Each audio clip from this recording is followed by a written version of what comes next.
Hello, my intrepid geometry students. It is wonderful to have, to get to spend some time with you today. I am sorry that I'm not able to be there in person. So what you're going to be doing today is you're going to be copying these notes down, and then you have an assignment on Canvas, okay? So make sure you do that assignment on Canvas tonight so you get that all finished. It's not a very long assignment. So over the last few days, we've been talking about what parallel lines give us, and today we're going to go backwards. So today I am going to tell you some information, and you're going to tell me why the lines are parallel. Now there are only 4 ways to prove lines are parallel, and that's what we have right up here at the beginning. So first we have converse of the corresponding angles theorem. It says that if 2 lines and a transversal form a pair of congruent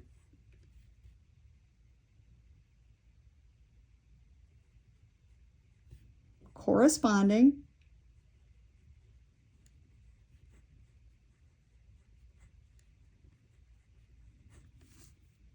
angles, then the lines are parallel. So if you see on the picture that you have a pair of congruent corresponding angles, then your lines are guaranteed to be parallel.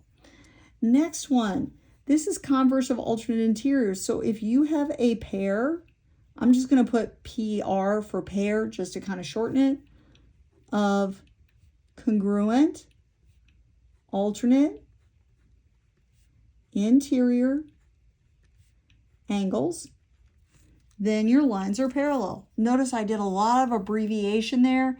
If any of those abbreviations don't work, write the whole word out. Next, we have same side or consecutive. So same side, consecutive, that could be interior or exterior. So if 2 lines and a transversal form a pair of supplementary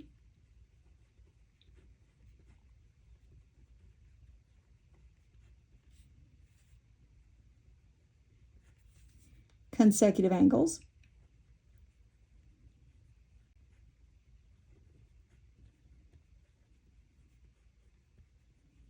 then the lines are parallel. And our last one, converse of alternate interior angles, if 2 lines and a transversal form, I finally said it right, a pair of congruent alternate exterior angles, then the lines are parallel.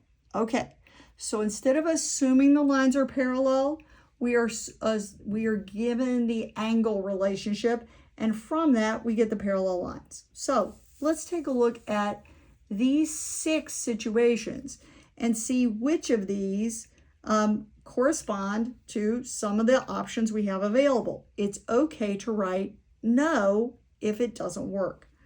So you're going to look at the picture and you're going to say, what kind of angles are these?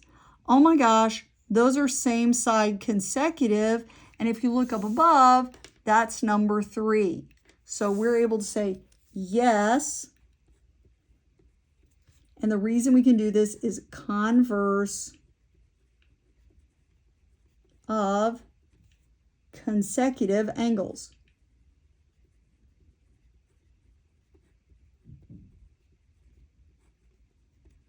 Okay, let's look at the next one. So you look at that and you say, all right, so these 2 angles are going to be my corresponding angles. You look up above and you go, oh, look, I have a converse of corresponding angles. So I can say, yes, converse of corresponding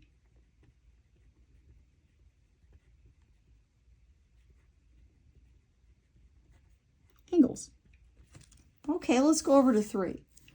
I don't know what the relationship is on that. That's certainly not corresponding. It's not alternate interior. It's not same side consecutive. It's not alternate exterior, which means this is a big old fat no. because it's not one of the four relationships. Let's slide on down to this next one. So these guys are alternate exterior angles. So I look up above and I go, yeah, I got alternate exterior angles. So I write yes, converse of alternate exterior angles. All right, let's go over to this one. Now, I hope everybody at this point knows those are vertical angles, but vertical angles are not one of my four options to prove that lines are parallel. So that is a big old fat no. Even though I happen to know the name of them, it's not one of my fours that are up above. Remember, you got corresponding, alternate interior, consecutive interior or exterior, and you've got alternate exterior. If it's not one of those four, it's a no. Going down here, we look at these. These are definitely going to be your corresponding angles. So yes, we can say those two lines are parallel with converse of corresponding angles.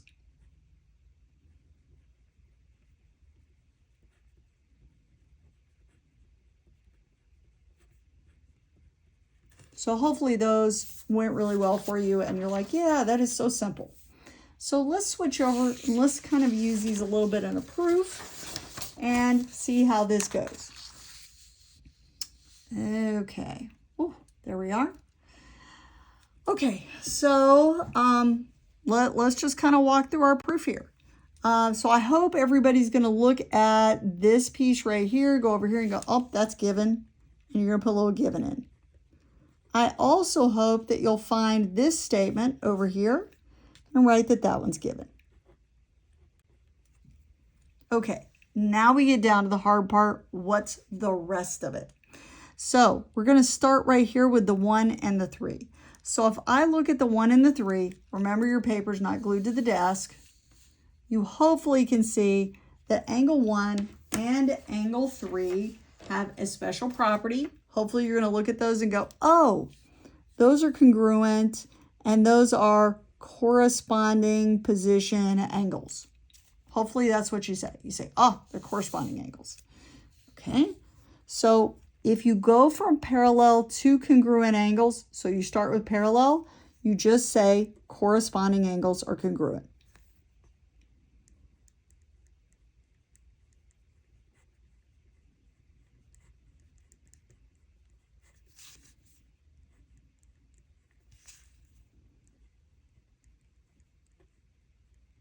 Now you may be saying, well, why isn't this converse? Because converse is when you start with the angles and you go to the parallel lines. But if you start with the parallel lines and then it leads to, see, parallel, then to here, that's corresponding, not converse.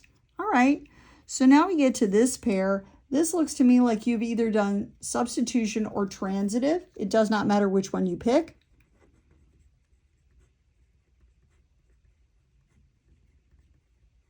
I'm just going to put down substitution, but if you want to put down transitive, you can do that too.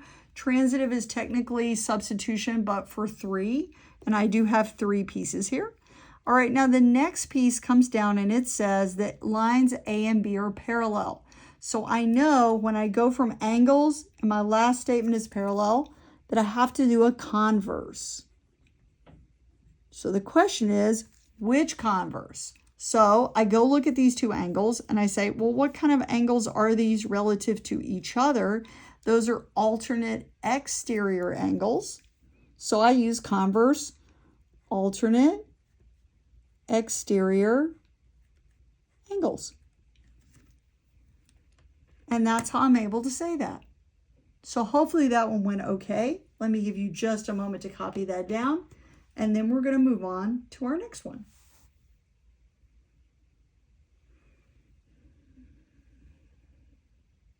Okay, so let's move on. If you need more time, you know you can just hit pause. All right, so let's move on to our next problem of this. Now, that means parallel. I'm not entirely sure why it's all slanty, but it is. Let's straighten it up a little bit. And also, this is parallel as well. So let's start by writing our very first statement. So our very first statement, I'm going to use the parallel stuff first. So I've got T is parallel to S. So that's T and that's S. So right now, these two are parallel to each other. So I'm going to put the little parallel triangles on them. Guess it doesn't really matter which way the parallel triangles go, but those are parallel to each other. Okay. And then it says that angle 4 is congruent to angle 13. Okay.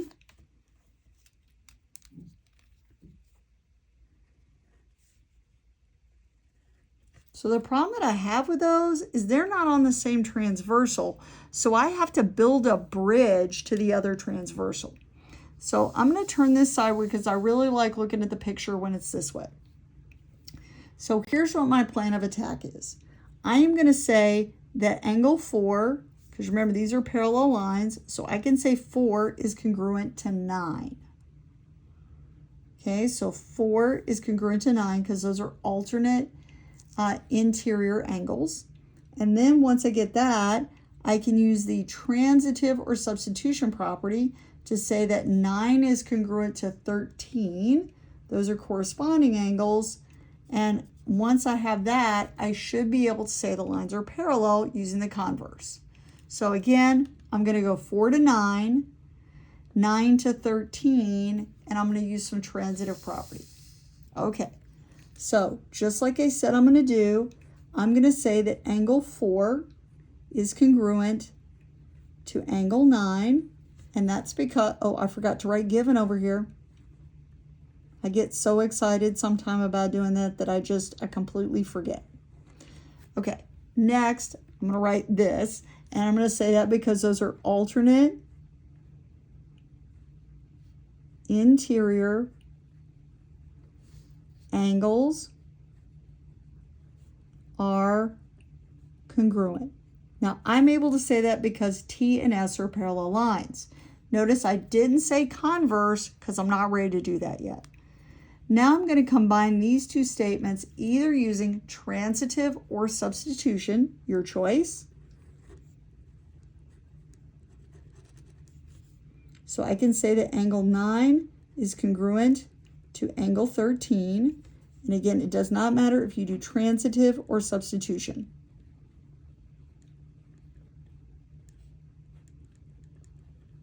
Matter of fact, let's put a slash here. Put the substitution in. So it really does not matter which one you pick. Now that you know that these two angles are congruent, you are able to say that line G and H are parallel, and you do that by looking at those two angles and determining what they are.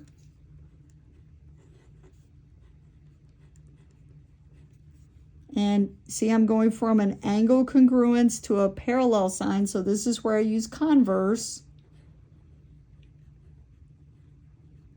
And I just say to myself, all right, 9 and 13, those are corresponding angles, so converse of corresponding angles.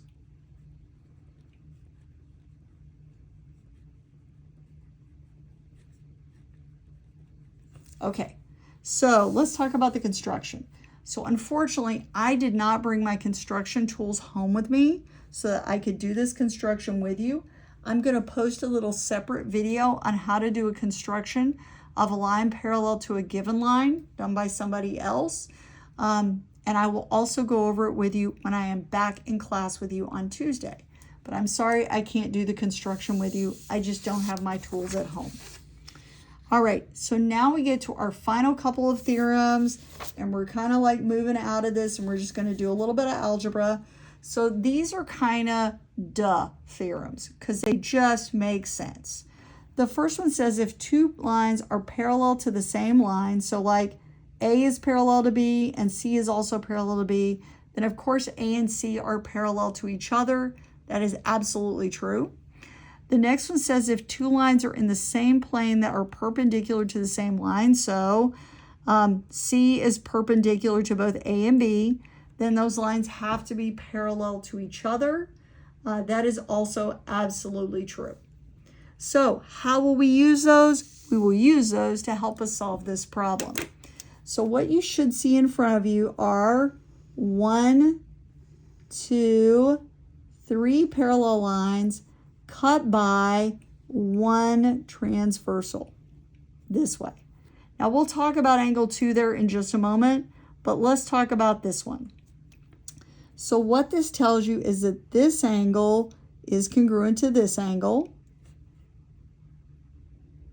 Okay, so those are congruent to each other. They have to be, no other way for them to be. So that's 35 degrees. And you have some choices about how you're going to find your angle 1 and 3. So option 1 would be if you want to just put those together right there and you want to say to yourself, okay, so those are consecutive angles. So I'm just going to take 180 and I'm going to subtract the 35 degrees, and that is going to give me 145 degrees. Then angle 3 also has to be 145 degrees because those are vertical angles. Or you can say that angle 3 and this 35 are supplementary to each other because they're a linear pair. Now the last thing is this angle 2. So you'll notice that's a right angle. That means this is a right angle, and that means this is a right angle, and this is a right angle. So when you're looking at these, angle 1 is of course going to be 145 degrees. So that's going to be the measure of angle 1. Let me write that down. Then you've got the measure of angle 2. That has to be 90 degrees. And then you've got the measure of angle 3, and that is going to have to be 145 also. So things I could have done to get this, I did consecutive angles or supplementary. This one I used that property we just saw up above right there, which says you got right angles on those transversals. And then the 145, I got that one with vertical angles, but you could have also used a linear pair. So right there ends your notes. I'm at 17 minutes. You should be able to go over to Canvas and click on the 2-2. Make sure you do the one that is the day 1 assignment. Make sure you do the day 1 assignment so you can do that. And of course, the construction, I'll have a nice little video for you to practice that. Don't forget to put your construction tools away when you're all done with them. Don't leave a big mess for Miss Martin. And I hope you all have a really good long weekend, and I'll see you back on Tuesday.